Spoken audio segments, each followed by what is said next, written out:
अथ सूर्यसिद्धान्तः चन्द्रग्रहणाधिकारः। सार्धानि 600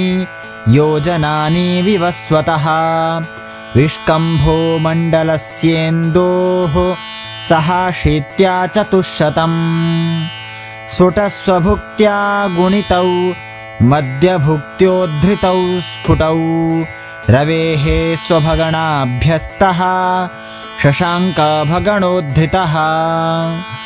शशाङ्ककक्षा गुणितो भाजितो वार्ककक्षया विष्कम्भश्चन्द्रकक्षायां तिथ्याप्तामानलिप्तिकाः स्फुटेन्दुभुक्तिभुर्व्यास गुणिता मध्ययोद्धृता लब्धं सूचीमहिव्यास स्फुटार्कश्रवणान्तरम् मध्येन्दुव्यासगुणितं मध्यार्कव्यासभाजितं विशोध्य लब्धं सूच्यां तु तमोलिप्तास्तु पूर्ववत् आनो भार्दे महिश्छाया तत्तुल्येऽर्कसमेऽपि वा शशाङ्कपाते ग्रहणं कियद्भागादिकोनके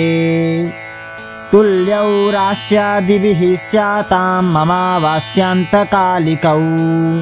सूर्येन्दु पौर्णमास्यन्ते भार्दे भागादिभिः समे गतैश्च पर्वनाडीनां स्वफलेनो न संयुतौ समलिप्तौ भवेतां तौ पातस्तात्कालिकोऽन्यथा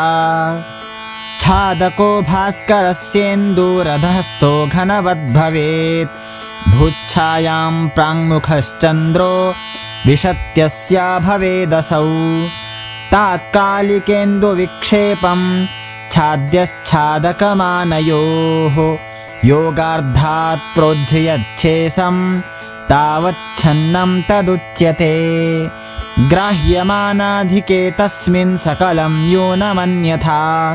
योगार्धादधिकेन स्यात् विक्षेपे ग्राससम्भवः ग्राह्यग्राहकसंयोगावियोगौ दलितौ पृथक् विक्षेपवर्गहीनाभ्यां तद्वर्गाभ्यामुभे पदे षष्ट्या संगुण्य सूर्येन्दोर्भुक्त्यन्तरभिभाजिते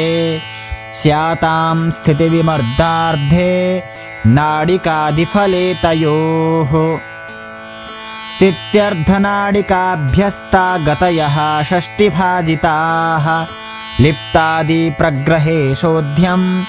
मोक्षे देयं पुनः पुनः तद्विक्षेपैः स्थितिदलं विमर्दार्धे तथा स्कृत संसाध्यमन्यथा पाते तल्लिप्तादिफलं स्वकम् स्फुटतिथ्यवसाने तु मध्यग्रहणमादिशेत् स्थित्यर्धनाडिकाहीने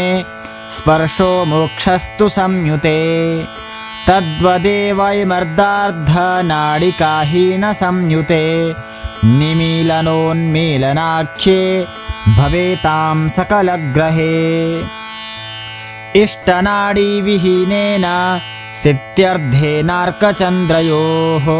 भुक्त्यन्तरं समाहन्यात् षष्ट्याप्ताः कोटिलिप्तिकाः भानुग्रहे कोटिलिप्ता मध्यस्थित्यर्धसंगुणाः स्फुटस्थित्यर्धसंभक्ताः स्फुटाः कोटिकला स्मृताः क्षेपो भुजस्तयोर्वर्गायुतेर्मूलं स्रवस्तु तत् मानयोगार्धतः प्रोज्झ्य ग्रासस्तात्कालिको भवेत् मध्यग्रहणतश्चोर्ध्वमिष्टनाडिर्विशोधयेत् स्थित्यर्धान् मौक्षिकाच्छेषं प्राग्वच्छेषं तु मौक्षिके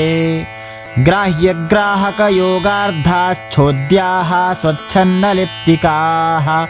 तद्वर्गात् प्रोज्झ्य तत्कालविक्षेपस्य कृतिं पदम् कोटिलिप्तारवेः स्पष्टस्थित्यर्धेनाहता हृताः मध्येन लिप्तास्तन्नाड्यः स्थितिवद्ग्रासनाडिकाः न तज्ज्याक्षज्जयाभ्यस्ता त्रिज्याप्ता तस्य कार्मुकम्